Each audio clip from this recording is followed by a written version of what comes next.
Well, hello there. It's Wayne Robson again, Nuke for 3D Artists, and yet again we're starting in Max.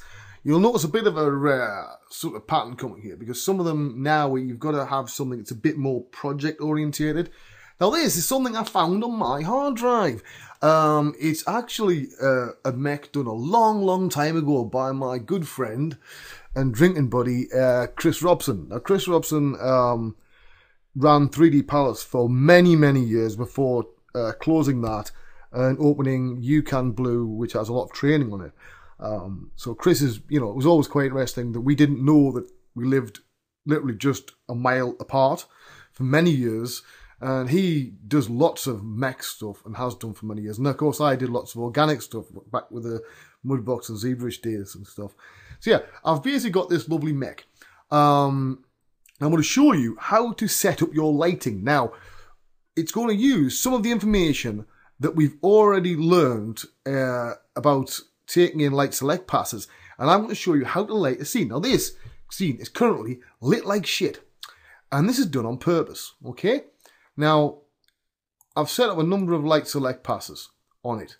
The top light, the back light, the right light, the left light, and even the HDR, right? Now, I've purposely made some of them too bright. Now, if I take this and we'll take some exposure and burn it down a bit, you can actually see that you get something, approaching decent out of this. It's got plenty of range as I fade these off. In fact, the best way of testing it is to take something like a top light and just see if, how far can you go on that? Is it, same with the backlight. We can expose that right up. We can take it right down. Make sure they've all got plenty of range. The right-hand light, the same thing. We've got a lot of range. It's the darks we're really bothered about more than anything else. And I've used this method for lighting for donkey's years. And it's brilliant. It really is. So what I'm going to do is just quickly show you how my light selects are set up in case you've forgotten about it, which you shouldn't do. So there you go. We've got a top light, a back light, right light, a left light. I'll tell you what I might as well do as I'm here. I'll add a Z depth. I will just find out from a top view. I will go tools, measure distance. And that's my bloody phone, sorry. And find out the far distance is going to be 4076. So we'll say 4070. I have a feeling that's going to be enough. Then find out what the nearest distance is as well. And I'm going to go to about there, which is now, we'll say 1990, just to round it up. Oh, bloody hell. Right, 1990. Now I'm going to measure it again because I have the memory of a fucking goldfish. And that's 45. We'll do 50. Alright. So now, if I go back into my main view, I should also get a Z depth there as well, which is sort of nice, right? I'm going to just set some resolution here. At the moment, see it's on HDTV.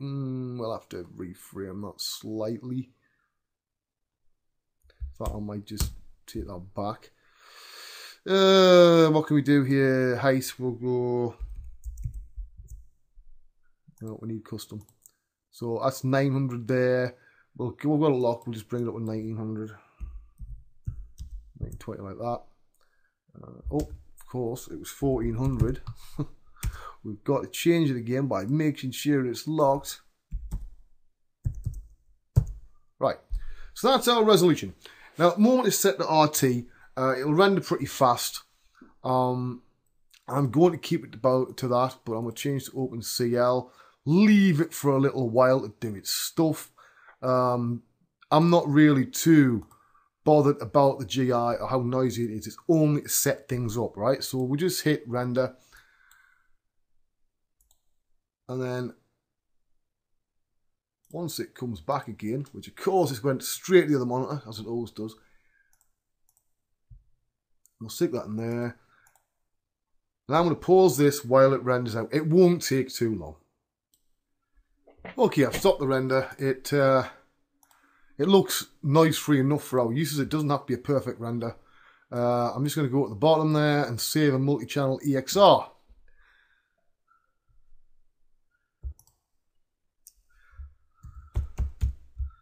Call it Chris Mech. Like that. It's an open EXR. Badum, sorted. That's all this done and dusted, right, for the moment. Now, I'm now going to start up Nuke and then we'll get into that. Okay, we have Nuke set up. Let's drag in our EXR. First of all, view that, just quickly check our channels, the backlight channels there, the HDR channels there, the left's there, the right light's there, and the top light's there. Cool, this is what we need. Now, the first thing I want to do is, as this is 1920 1080, hit S key, make sure that it's matching that. So, you know, I don't need more than one frame, so the frame range is 1, alright, just to optimize things where we can. We're going to use our old friend, the shuffle node. First of all, we're going to take out of here, and we're going to put in the HDRI, right? So HDRI, so we know where it's at, and we've got this here. Boom, there's the HDR, and there's the HDRI there. Alright, so we know we've got that correct. Then I'm going to do another shuffle node. This time, we'll start with the left light. I'm just going to call it left. This one should be there. Yes, it is. We do another one in here. This one's going to be the right light. Call it right. I'm going to just try and organize these a wee bit just so they're a bit more logically set out. And another one, of course, for the backlight. Now this has everything hopefully set up. Alright. Pass wise. I do want to quickly check what the depth is like. Z depth. Yeah, that's fairly usable if we need it. Right. So, there we go. We have our RGB here. First thing, we want to merge as a plus with this one, the back, over the HDRI. Alright, so currently we have that. Then we have another merge node, again set to plus. Remember, you should know this already from using light select passes. And then we get to that stage. We have another one, a final one on here. Make sure it's set to plus. Now, once we've done this correctly, that should be equal to that, or very close to it. We haven't got all the GI bounce light, we don't really need it, right? What we're going to do here is on each of these, I'm going to stick a grade node, right? And we're going to do it one at a time. So first of all, we're going to work on this one. Now, my theory on this is I'm going to put the gain right down on this, right? So it's just doing stuff. So now, a lot of this stuff is starting to already look a bit better, all right? I'm going to take the grade on here for the backlight, and I'm going to just increase that a bit, and I may even multiply this with a bright blue colour, like that, or green, we'll see what works. I do like blue, it's sort of nice. Maybe not quite that saturated. The colours we won't transfer across as much. It's just to add a bit of something to it. Now, so we're up to that level. Now we have this light here. And we're going to play around with the gain a bit until we have something that's a bit interesting. So that's not bad there. We have the grade here. So this is what's where we're up to. With this light, that's a little bit too much maybe. So we can take this one and take our gain down a little bit. We want to shape it a bit. So if I just look at it a bit closer, something like that. We may even try tinting it slightly yellow. Taking this one and tinting it slightly blue. These are, you know, more of a guideline than anything else. In fact, let's try something a bit different. The best bit about this is that if you don't know, Chris is completely colorblind. So that's the reason why a lot of his stuff doesn't have UVs or textures. So we've got that there. We haven't added our top light yet. That's probably one of the things why it's not looking as good as it should do. I'm going to take that over to here. And I'm going to put top light in. Boom. Like that, call it top. This might change the way everything's going. I'll add another grade onto it. Add a merge node onto it. Make sure it's set to plus.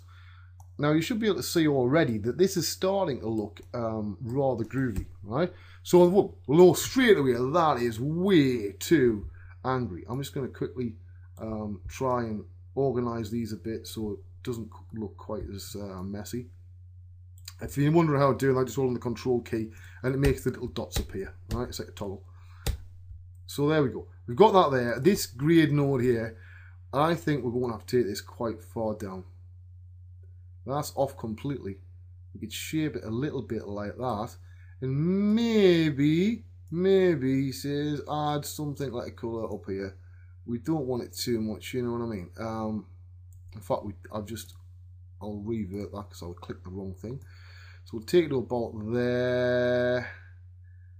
We'll use the multiply, see what colours we can get. We could add a bit of red, no, maybe blue. We've done blue. We could, you know, add a bit of very light yellow at the top, like that. Now we have our HDR here with the grade, so if we put that back on, it's way too angry. I'm tempted also to colour correct that, but I'm going to try turn it off and just basically put it a slight bit like that. Right, so we have our lighting here. The backlight now is looking a bit too bright, so I'm going to take that down a wee bit just so I can, if I take it off and then just basically something like that. Right, there's our lighting. And we're basically only interested to a large extent in the actual gain values, right? So we've got to replicate this across.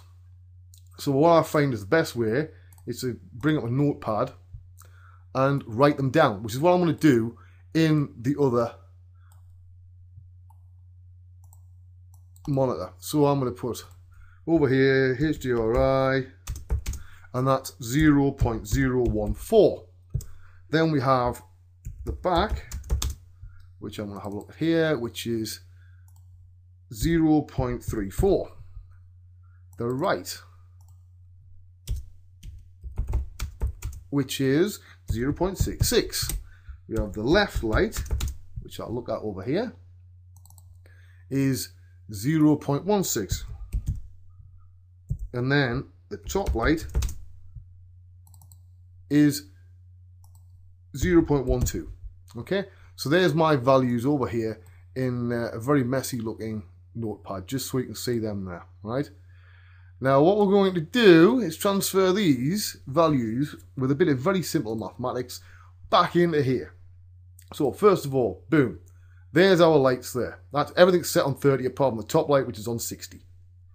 So what I want to do is get my calculator out, which it's trying to find. There we go. Right, which is no doubt going to appear on the monitor. Yes, of course it is.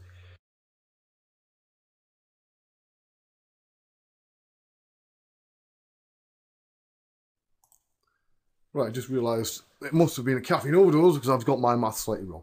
Right, so what you're supposed to do. Right, now that one was 30 at the top here. We know this is all 30. So let's bring everything back at the moment. You see, I never edit out any problems because it's important that you see that everybody can make a mistake. So 30 multiplied by the value in nuke, which was 0.014, which would give us about 0.42. There we go. So we've got 0.42. There we go. Now the H, that's the up there. Now this one, the backlight, I know is, oh, got that wrong, that was the HDR I was supposed to be doing. 0.42. Let's see, do it all in my head. So we have 30 in here.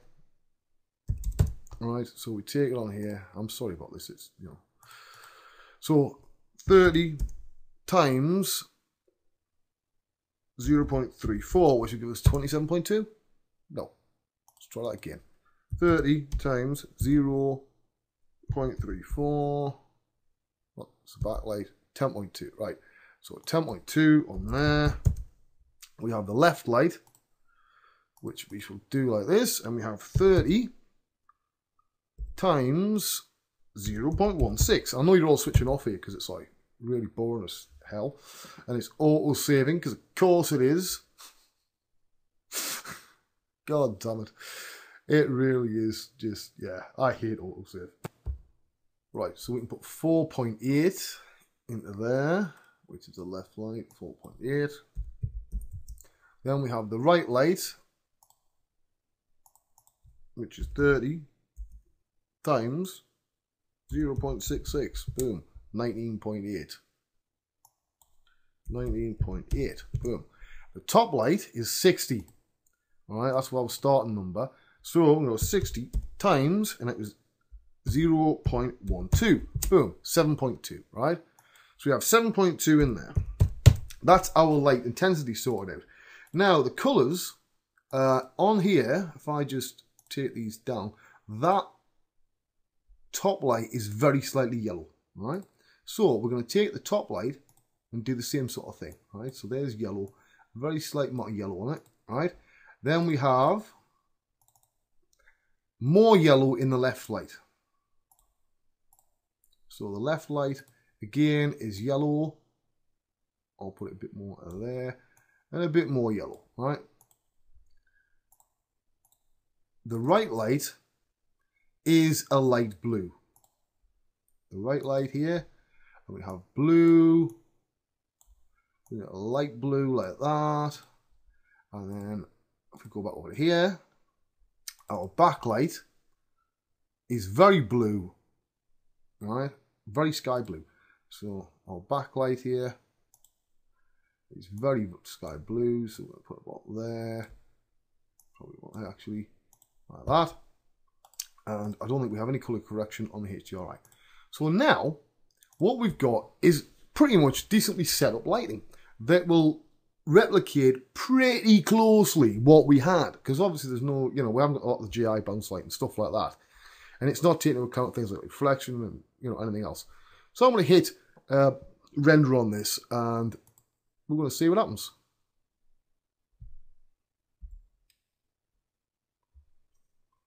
So it's doing the things and the stuff. It'll do the light cache first.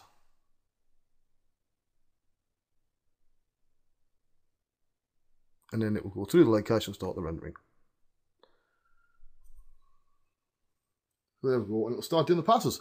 And you'll notice straight away that it's pretty damn close to what we have here, right? It's nearly identical. The only differences are actually the light colours, because I haven't yet found a way to transfer that. To be honest, there's probably a way, I'll just set this over here while it's doing stuff, to transfer, say that, using the red, green and blue values over across. In fact, I'd probably multiply them, the same sort of thing, you know, and remap them. You could probably script it, to be honest, if anybody's feeling really brave. You know, it shouldn't be too bad. So we've got this render here, and he's doing quite well. So I've checked this with RT. It's looking fine. I don't need to do any crazy stuff on it. So what I'm going to do is stop that. And the only light, I think the top light, I may well, I'm just going to check something here. I want to see which light is the backlight, right? So the backlight, if I select that in here, I want to exclude the background, which is... I've got to try and find this now. You know what, let's just find out what this is called. Let's just call it BG, yeah? It's easier. Then go back to my light, my backlight, exclude BG. Boom. Right. Now, I'm also going to change from RT to advanced. Make sure I have the same settings. Now, the stuff, you know, anything I don't need, I'll put on there. There's 100 subdivs, which is way too much, really. And I'm going to have it from progressive to bucket. 24, bop, bop, bop, bop. GI, now I can set a bit higher if I want to. Light cache is 1000, should do the job. Dump to dump to dump. Right, lovely. Now I'm going to set this away and I'm going to pause it. Now we'll have a look at the result. While that's rendering, one thing I do want to mention is, as well as excluding the backlight from illuminating the background, I've also just, while that was paused, set the left light from also stopped it from illuminating the background. I just want to make that note before, the render finishes. Right, there we go, with the final mech all rendered out. I'm quickly going to... Right, there we are. The mech it's been all rendered out. I'm quickly going to save this out. And I'm going to go like that and put version 2. Right. Once this has done its thing, of course, we've still got all these channels. Right? I'd count that as pass 1 at lighting. But something I do want to show you because it's very, very cool. The thing is about Chris's mechs is they all function as items, right?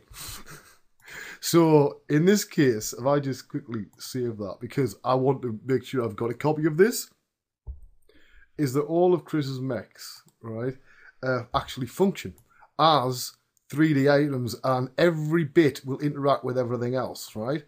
So I can take this one and,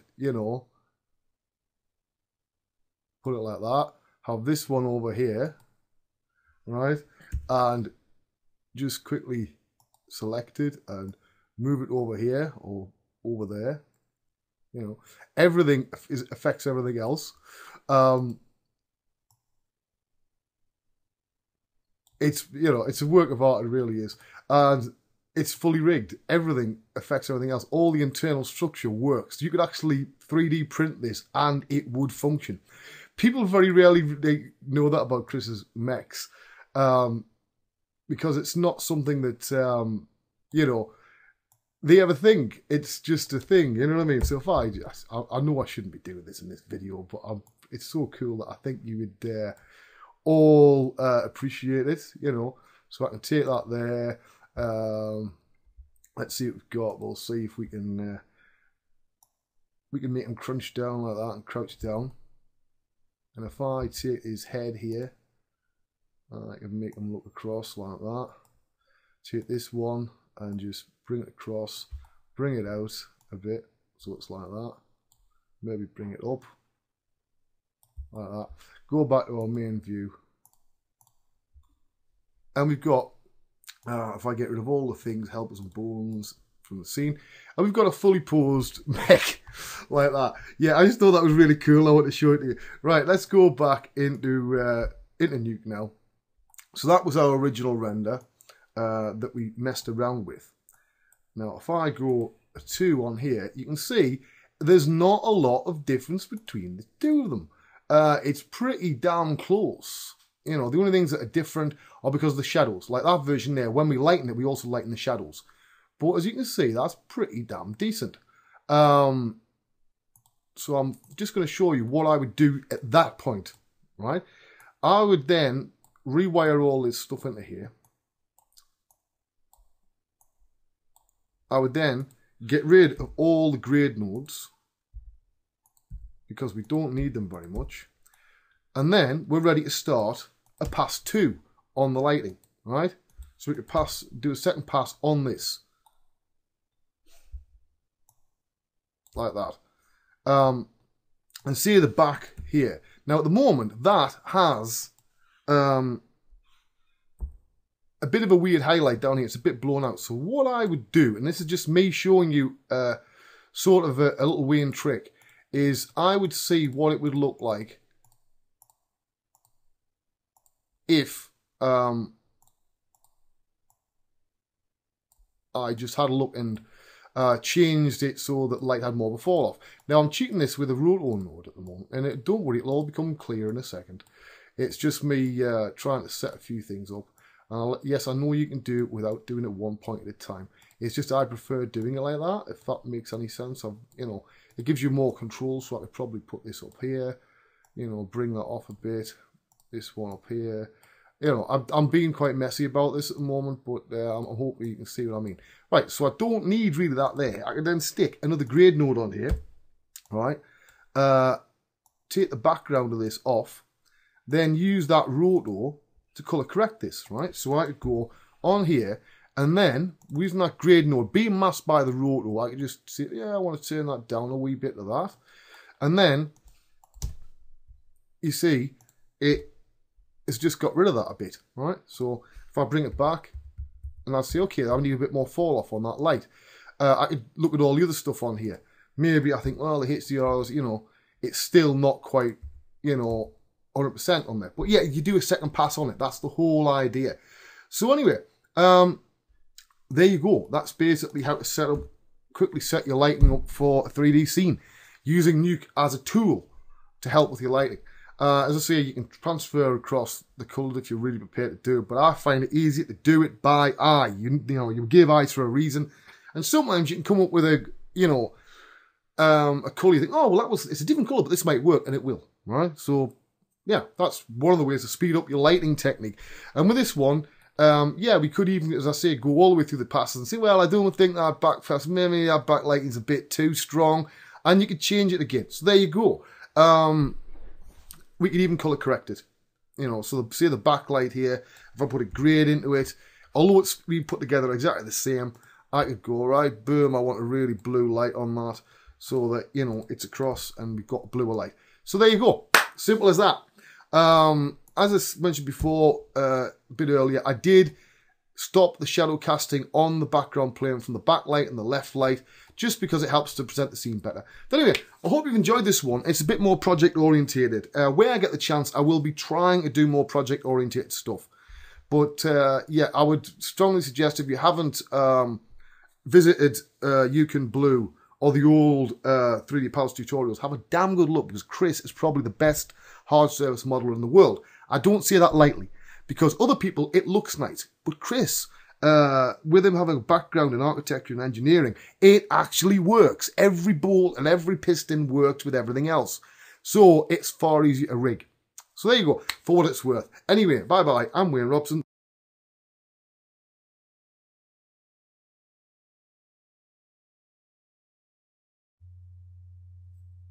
Captain's Log Additional. Right, now you'll notice on the thumbnail, this guy's posed. I wanted to show you, just completely not in any way, shape, or form to do with the tutorial, but this whole model is rigged, and there are so many moving parts in this, it's unbelievable. I think, I was talking to Chris last night, because it's now the Friday, there's about 52 moving parts in the guns, and nothing will intersect. He's got collisions on everything. It's, yeah, it's absolutely insane. So we can move the head and everything moves in there, you know. It's it's one of the most insane rigs I've seen outside of a heavy production for a long time, you know. If I go quickly into here, we can just take this and we can crouch him down a bit, have his legs, you know. Take this one here and we can take it like that. Maybe get his head looking up a bit more like that. If we want to look at him like that, want us to look, and then just, you know. So we've got that one there, and then we can take this over here. Once we get rid of all the shapes, and boom, take it back to the camera. It's really is an insanely rigged model. It really does boggle the mind when you see some of Chris's stuff. But I wanted to add this bit at the end just to show you that this is an absolutely insane model with over 7 million polys. Right now, none of this is UV mapped, which is a bit of a shame. I am very tempted to UV map this very soon, or at least a lot of the parts, hero parts, and see what we can do with it between me and Chris. Because as I mentioned, Chris is colourblind, so there's no point for him to put UVs on something, because the last time he tried that, the mech ended up Barbie pink, which, while it was hilarious for everybody else, you know, it wasn't so funny for Chris. But yes, I wanted to show you this bit as an additional little bit at the end of the video. Anyway, I'll see you in the next one. Bye bye.